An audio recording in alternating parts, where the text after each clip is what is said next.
Hello, my people. This is the Wellness Doctor, and today we're answering a very common question. How do we actually measure dehydration? You've probably heard a lot of advice over the years. People say if you pinch the skin on the back of your hand and it doesn't snap back quickly, you're dehydrated. Others say you should press on your fingernail and watch how fast the color returns. Some even say sock marks around your ankles mean you need more water. So, how true is all of this? The honest answer is, these signs can give clues, but none of them are perfectly reliable on their own. Skin elasticity, for example, depends on age, body fat, sun exposure, and skin health. As we get older, skin naturally becomes looser, even when hydration is adequate. Nail color refill can be affected by circulation, temperature, and blood pressure, not just hydration status. And sock marks are more often related to fluid retention, circulation, or salt intake, not dehydration itself. These signs can suggest mild dehydration, but they are not objective measurements. What dehydration really means. Dehydration is not simply about how much water you drink. It's about how much fluid your body retains and uses at the tissue and cellular level. Surprisingly, many studies that link dehydration to poor performance are actually measuring reduced fluid intake, not direct tissue dehydration. That distinction matters. A small drop in daily fluid intake can affect concentration, energy levels, and physical performance, even before true tissue dehydration occurs. A practical way to stay hydrated. For most healthy adults living normal indoor lifestyles, working, resting, and not exercising in extreme heat, hydration needs are more consistent than people think.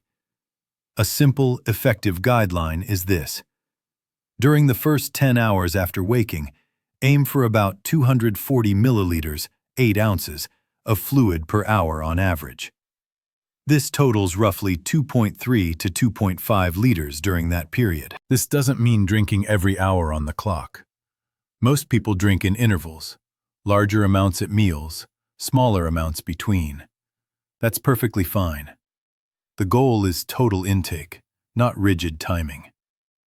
Hydration and exercise. When you exercise, your fluid needs increase.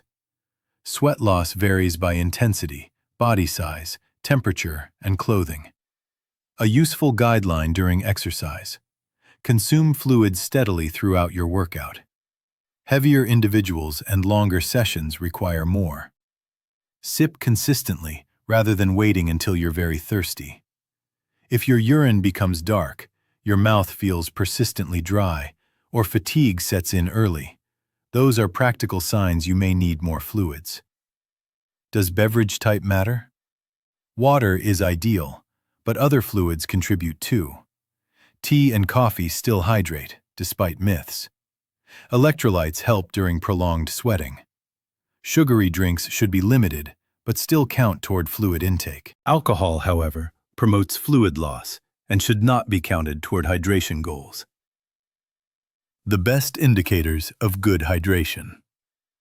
Rather than relying on skin pinches or nail tests, focus on pale yellow urine, stable energy levels, normal concentration and alertness, minimal headaches, good exercise tolerance.